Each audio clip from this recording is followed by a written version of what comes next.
మనము ఇంట్లో ఈజీగా నెయ్యి ఎలా తయారు చేసుకోవాలో ఇప్పుడు చూద్దాము. ఇది డైలీ మనం ఇంట్లో పాల మీద మీగడ ఉంటుంది కదండి, పాలు ఫ్రిడ్జ్లో పెట్టాక దాని మీద మీగడ వస్తుంది కదా, దాన్ని ఈవినింగ్ తీసి ఒక 10-15 డేస్కి ఒకసారి ఇట్లా బాక్స్లో జమ్ చేసి పెట్టుకుంటే మనకు ఒక బాక్స్ నిండిపోయింది. దాన్ని ఇప్పుడు నెయ్యి ఎలా చేయాలో ఇంట్లోనే ఈజీగా హెల్తీగా చూపిస్తాను. ఫస్ట్ హాఫ్ బౌల్ మీగడ తీసుకున్నాం కదా, అందులో వాటర్ వేసి మిక్సీ పట్టుకుంటే ఇలా వస్తుంది. ఒకటేసారి మొత్తం తీసుకుంటే గట్టి మిక్సీ బ్లేడ్లకు తట్టుకొని తిరగనివ్వదు. సో సగం సగం వేసుకుంటూ తిప్పుకోవాలి. చూడండి, నాది ఇంత అయింది. మీద పెట్టి స్టవ్ ఆన్ చేసేసి వేడి చేసేటప్పుడు దీంట్లో కొన్ని మెంతులు వేయాలి.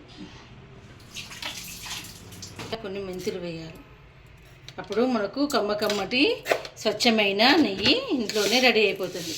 ఇవి చిన్నపిల్లలకు పెట్టినా ఎంతో హెల్దీ కమ్మగా ఉంటుంది, ఆరోగ్యానికి ఎంతో హెల్దీ ఇచ్చేది. స్వీట్స్లలో అయితే చాలా టేస్టీగా ఉంటాయి.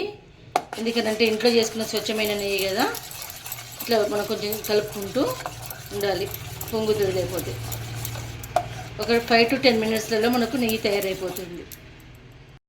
మీగడ పొంగుతూ ఉంటుంది. నురుగు ఇట్లా పొంగుతున్నప్పుడు మనం ఇట్లా కొంచెం కలుపుకోవాలి, లేదంటే మొత్తం నెయ్యి కింద పడిపోతుంది.